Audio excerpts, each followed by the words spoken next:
home. Thank you for joining us on today's program, The Gallery. My name is Maxi Alexander, and today on our program, we're bringing to you a guest all the way from the Gambia. He is the Honorable Minister for Tourism and Culture, Hamad N. It's wonderful. And also, we'll be bringing to you some tourism side where you will be seeing what happens in the Gambia. I was opportune to be there, and it was wonderful. I had fun. I enjoyed myself. So sit and enjoy the rest of the program.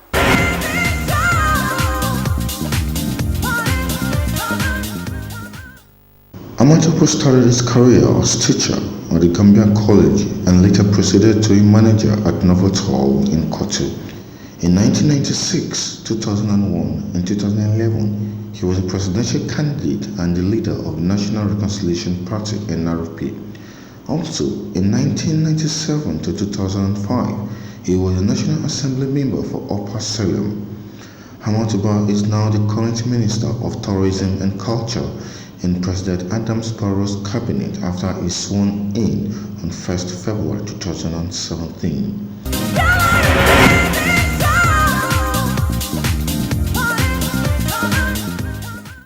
I am Honorable Hamad N.K. of the Republic of the Gambia, leader of the National Reconciliation Party, and a politician for that matter. And of course, aspiring for the highest office on the land with the Gambia. Oh, my viewers, I like this one. Supporting Adam Barrow 100%, give him all that it needs for him to succeed, and also for the Gambians. The success of Adam Barrow is the success of the entire nation of Gambia. A lot of sacrifice by my family and myself in the good of our country. It's not been easy running as an opposition politician under a dictatorship like the one we just ended. It's been extremely difficult for my family. Very sad. But thank God to Nigeria and my Nigerian friends and loved ones. Yeah. I have survived it because I had some very good friends from Nigeria who supported me at every level of my political career, which I am very proud of. Oh, that's nice. I'm sure Nigeria, my country, you're listening to that, and some of our great leaders who've actually supported them so far to be in this position. Now, sir, the younger generation out there, as a minister, as a father, and with the position you have entailed so far, what can you tell them? Those are, being short on one thing or the other. Let me just make it very clear. 65% of the African population are made of youth. Failed government policies, corruption, malgovernance has destroyed the hopes of African youths, including the Gambia. Nigeria is no exception. They are the cream of our society that we neglected for so long, only to realize it when they started dying again, another form of slavery that we've undergone during the slave trade. Our people were dying in ozone, being thrown away from brick over ships, dumped at sea. And again, it come back under our own leadership as Africans.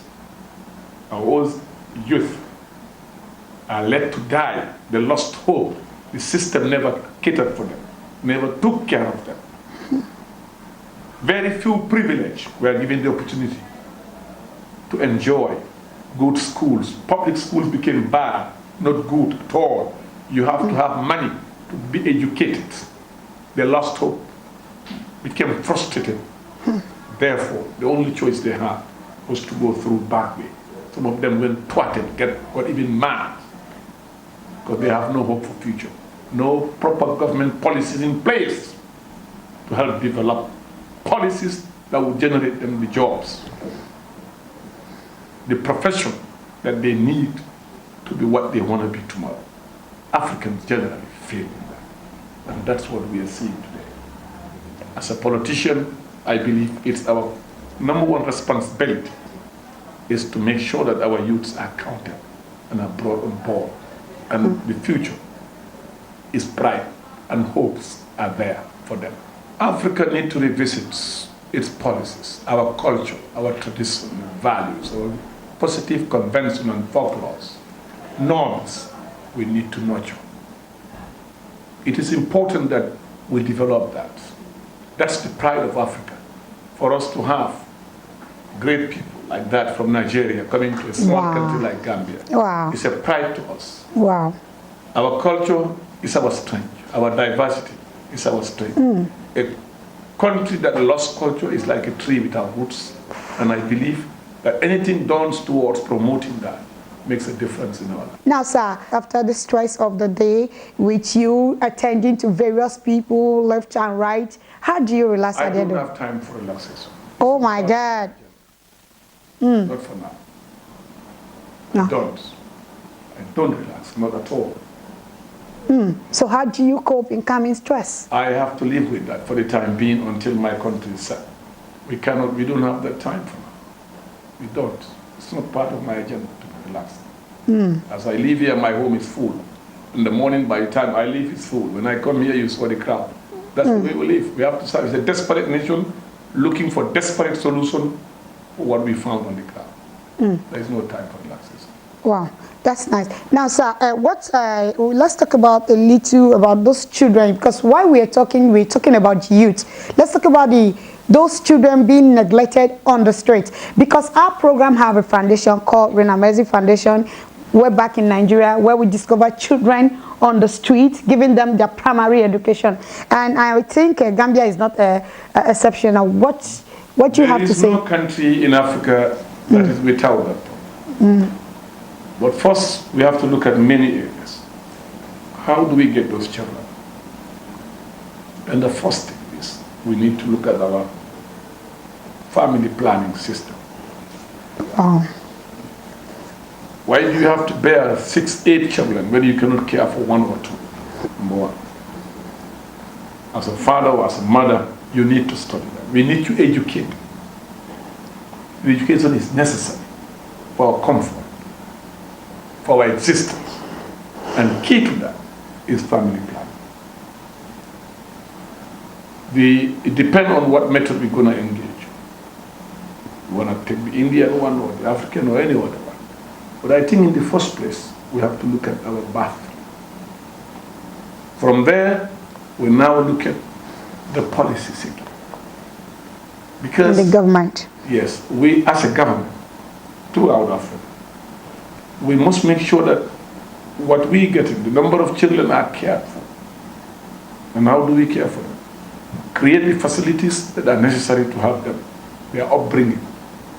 Under extreme poverty, there is no way that those children can be cared for, whilst others are living a lavish life. The holiday cost, the cost of holidays they are spending in out of Africa, Africans can care for those children and make them one of the best tomorrow. Selfishness, misguided economic policies within ourselves has also resulted to that. But I think looking at overall, we must understand that these are the children who can make us to be what we are tomorrow. And that whatever we do, they must take center stage in that. And unfortunately, in Africa, particularly this part of the world, it's only those who have it who will make it. Those who don't, do it. And that's what we need to address. Thank you very much, sir. Now, sir, let's not take much of your time. Before we leave, I want you to advise not only the youth out there who will be aspiring to be like you, but also our leaders who have the same position or even more than this, and they are not trying to look at the area of, empowering the youth. I think anybody who fails to do that, you fail in life. At the end of the day, we have a short time in life. We all have to go. No matter what amount of money you leave here, if you don't do good to the people, you'll be forgotten when you're gone. When you do good to people, you will always be remembered. And I think that's key in any decision that we take, that our legacy matters. When we are long gone, what can we be remembered? Whether we'll be remembered, number one. And we can only be remembered when something human is given to the human being. And when that is done, we can be remembered positively and will leave a mark that will also be positive to society. And I think that's what is important. The going must happen. With all the big fantasy, with all the things that you see, at the end of the day, departure must be. So we must make sure that we leave something that will be remembered for, and in a positive manner. Thank you very much, sir. We're honored to have you on our program, The Gallery.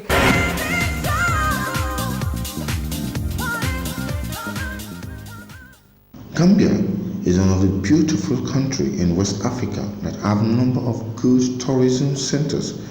At the course of my stay in Gambia, I visited places like Kachikali, otherwise called the Crocodile Pole, National Museum, Ngala Lodge, Koko Oshu, and Bafalong Hotel.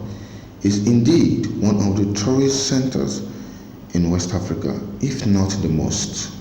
Hello people, my name is Wilfred Adams and welcome to the Royal Abat Markets. Just opposite me we have the Gambia State House in Banjo. But we have somebody very special all the way from Nigeria.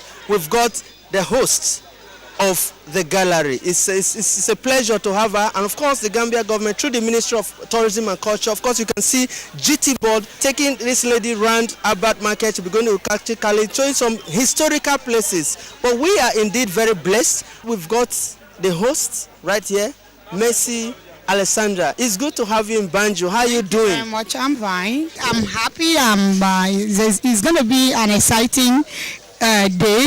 You can see people clapping. It's like, this place, I'm so happy. The market women, they're all happy. They are welcoming me already, not knowing who I am. The mothers. So it's going to be nice. It's going to be so really, really exciting. There's one thing I noticed about them in Gambia here. They have fishes. You can see big fishes. And I'm sure Mama is going to give me one. Yeah, okay. Mommy, you're going to give me one fish and I'm going. Follow me as I go into the market.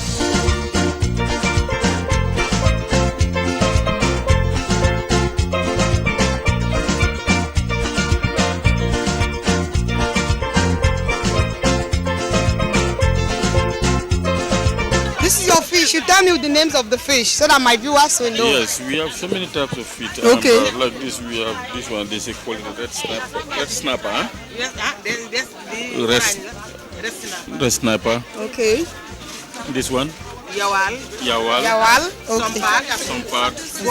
Bonda. Gondala. Okay. What do you sell? Yeah, we sell tourist things. Tourist things. Yeah. Okay. So what are these things called? This one is basket. Okay. You can use it for decoration or for keeping jewelries. Okay. Yeah. Okay. And this what material? This we call it wax. Okay. Yeah. Wax. You don't have this the Senegalese stuffs the way they do it, the short dresses. Yeah. This one is tie and dye. Okay. It's tie and dye. Okay. Oh, that's nice. Gambia and Nigeria, we are all the same. Wow, that's nice. So we are brother and sisters. Yeah. Oh, that's nice. You can see, I'm feeling so happy.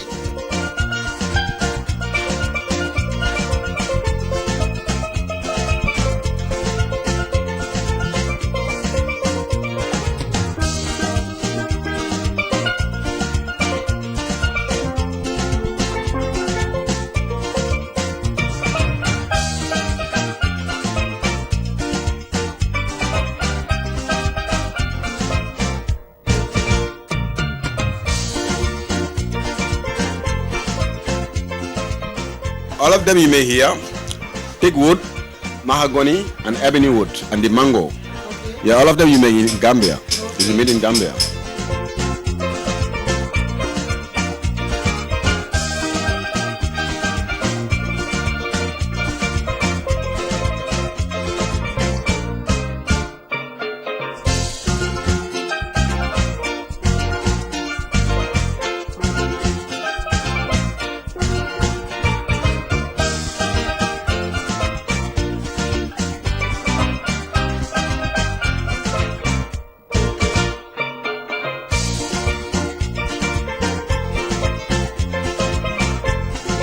Oh, this is so lovely. My name is Kebalo. I'm a Banjul craft market. I craft some things here, like I craft parrot, rhinoceros, hippopotamus. I craft giraffe, hot, different things I make it.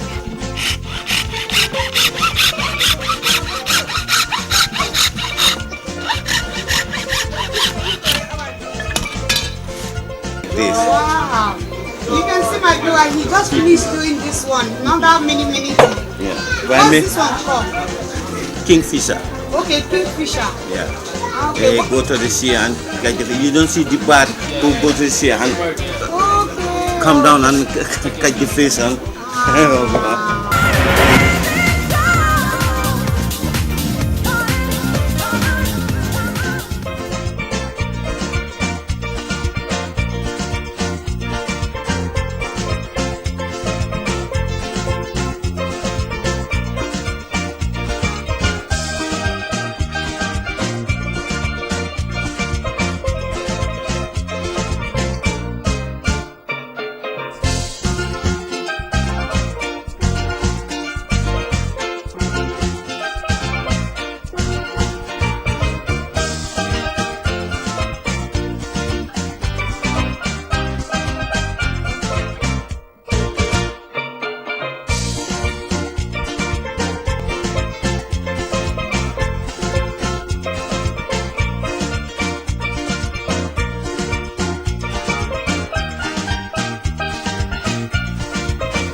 The museum is a small part of it, Okay.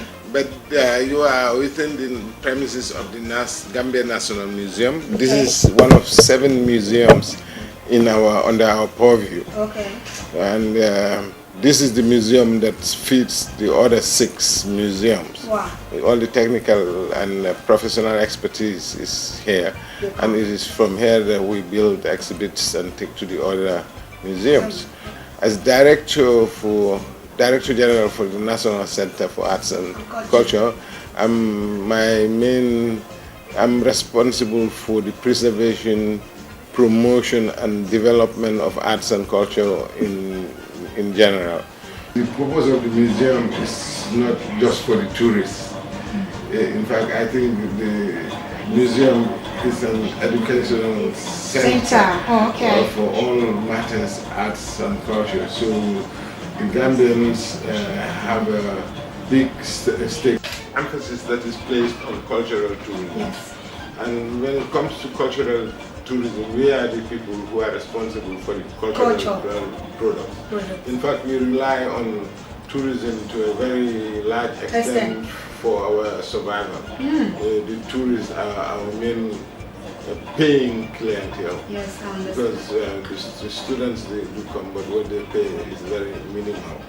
Compared to the tourists. Tourism is very important to us. And in fact, there's a symbiotic relationship between tourism and culture. And that is why we are under the same ministry, which is called the Ministry of Tourism and Culture. So we work with the tourism sector a lot.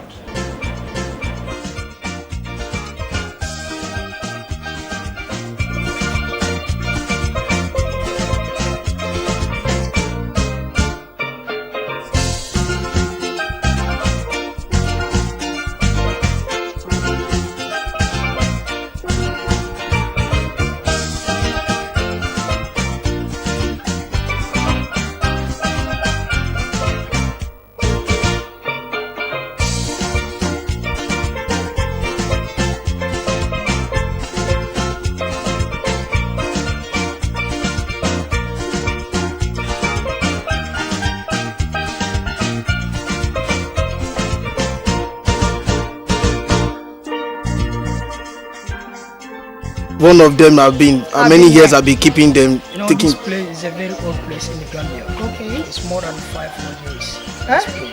So more than how many years? 500 years. Woo! More than 500 years. So are you not trying to tell me that these crocodiles, some of them are up to 100 years? Some are like maybe the oldest one we have is 75. 75. Where is that one? Well, now we are in the rainy season. Okay. When it's raining, sometimes they walk in the park. See one they are hiding. Kachikali.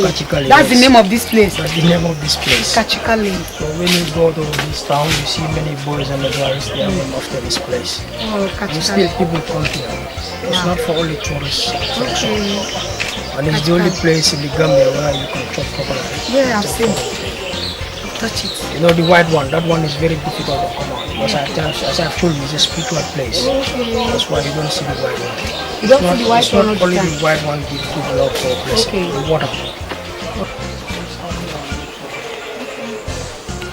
If you look this, it's like a face. Yeah, I can see. Like a mask. Wow. And the tree sounds hollow. Yes, it's like there's a house inside of it. Hollow. Wow. People believe we normally have a well on top. Oh, wow. Yes. That's nice. We call it silk cotton tree. Silk cotton tree. Produce cotton during March. Okay. It brings out cotton. Normally bear fruits on top. Okay. So the cotton they drop down. Okay. People fix them and fill their pillowcases. Oh, wow. Some people call it elephant tree. Elephant tree. Because of the skin. Yes, that's true. That's true, you're right. You see that in case for you guys out there who haven't seen a crocodile egg, this is it. You see the way it looks?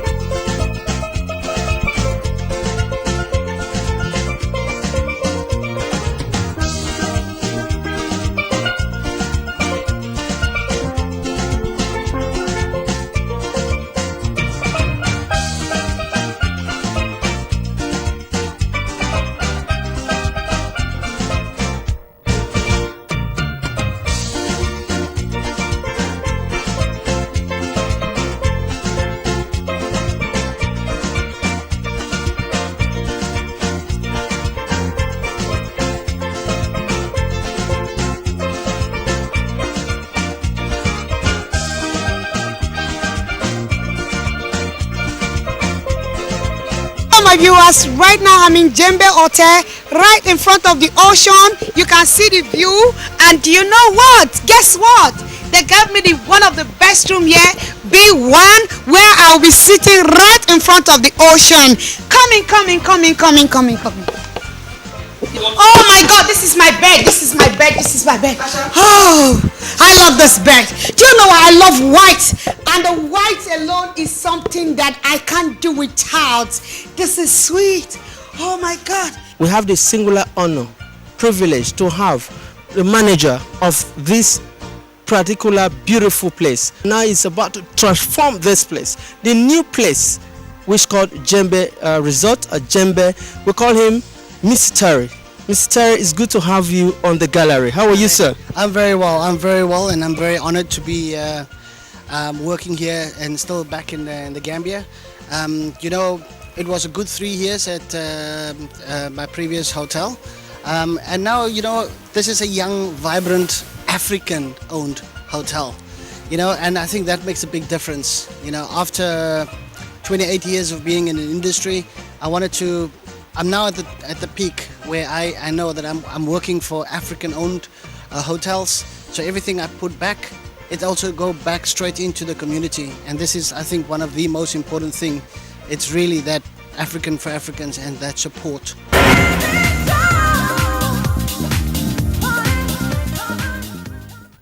Welcome back. Oh my gosh. Oh, I wish I could just go back to the Gambia and have a lot of fun. Anyway, I hope you have chosen where you want to visit in the next holiday with your family in the Gambia, because it's a beautiful place to be. Well, if you want to be part of our program, why don't you call us on the number on your screen and follow us on our social media handles. I remain your host, Mercy Alexander. Bye and see you next week.